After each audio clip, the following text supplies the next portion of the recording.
Mga kaibigan, welcome back. Ito, napakabilis na balita natin. Kai Sotto'y kinasal na kay Rere. At veteranong vlogger doon sa Korea, binulgar na si Kobe Paras ay possible kunin ang isang KBL team. At sinabi pang hindi maglalaro si Kai sa KBL at umaasa siyang mag-US NCAA si Kai. Una sa lahat mga kaibigan, nagulat po ako pagbukas ko ng social media, nakita ko si Kai kinasal na dito kay Rere. Nakakatuwa ito pero talagang nagulat ako. Panoorin po natin.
Congratulations sa inyong dalawa, Kai and Rere. Ako'y natutuwa sa inyong naging desisyon. So ito mga kaibigan, ayon dito sa veteranong vlogger doon sa Korea na naglalabas po ng mga news at rumors about KBL. Etong pinost niya kanina lang, rumor, Kobe Paras is mentioned as another Asian quota recruitment candidate for the KT Sonic Boom Club. So yun mga kaibigan, sana si Kobe ang makuha kasi matagal din natin iniintay na magbalik siya dito sa basketball court. So ito may sinabi pa siya about kay Kai Sotto mga kaibigan ha.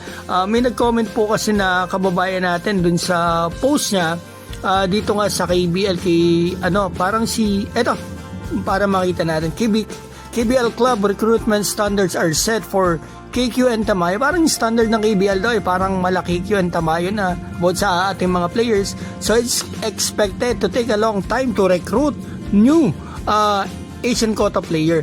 May nag-comment dyan ng kababayan natin na kung si Kai Soto daw po, yung i-recruit na Asian quota, they can still have 2 world import. In essence, they have 3 world quality imports. Kasi world imports na naman talaga laruan ni Kai Soto.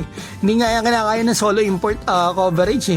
Dalawa lagi na depensa mostly kay Kai para mapigilan nito. So, ang sabi nung Korean vlogger, no, it won't happen. Kai has to run on a big stage. I hope he will advance to NCAA Division 1 University in the United States.